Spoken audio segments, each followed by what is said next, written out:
The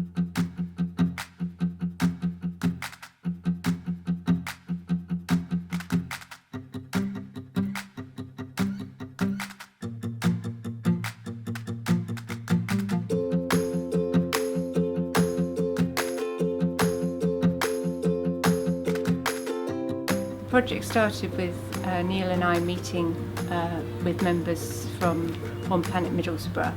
One Planet Middlesbrough is a lottery funded project funded by the Communities Living Sustainably Fund, and the aim of the project is to engage Middlesbrough residents to try and live more sustainable lifestyles and kind of working with people to kind of promote sustainable living and living within our means, really.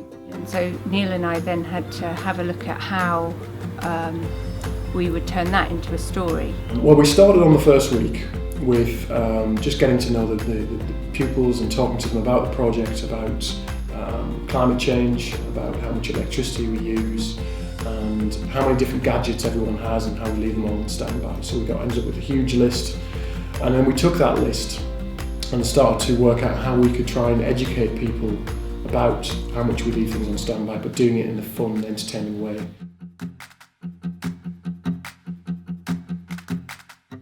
Can you tell me a little bit about what you've been doing these last few weeks with Neil and Helena? Who?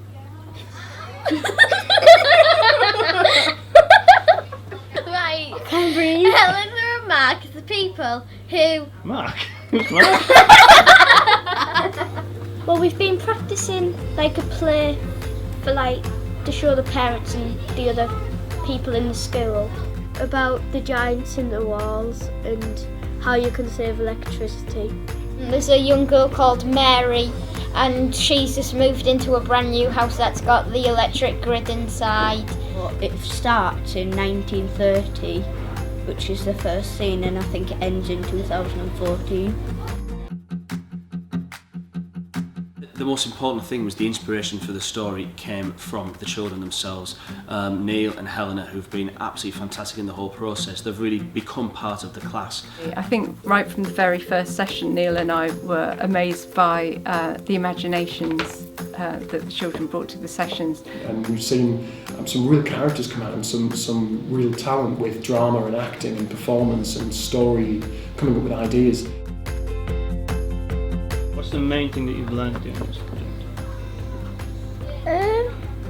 You would need 3.2 planets. And a 3.4. Yeah, if we keep going, using all this electricity, we need 3.2 other planets to keep us going. That's a lot of planets. So that's why it's good to save electricity. But I think they enjoy it because they can really see the importance of the idea. It's not just something which is, we'll just do a drama production, or it's a real meaning behind it. And because there's a meaning behind it, because there's feelings behind it, a real impact that they potentially can have, that's why it's been successful.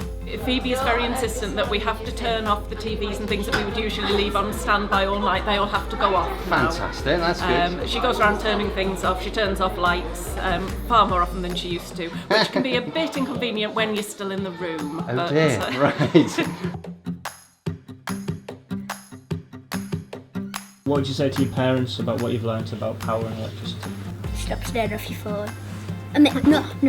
Can I start again? Of course you can. Tell them to not use Tell them to not use as much electricity as they like. Hey! Don't feed your kids toast for breakfast. What? Feed them bacon sandwiches. No. Let's use some more electricity. Just give them cereal. Yeah. How do you keep the milk cold? The fridge. Oh. Feed them grass.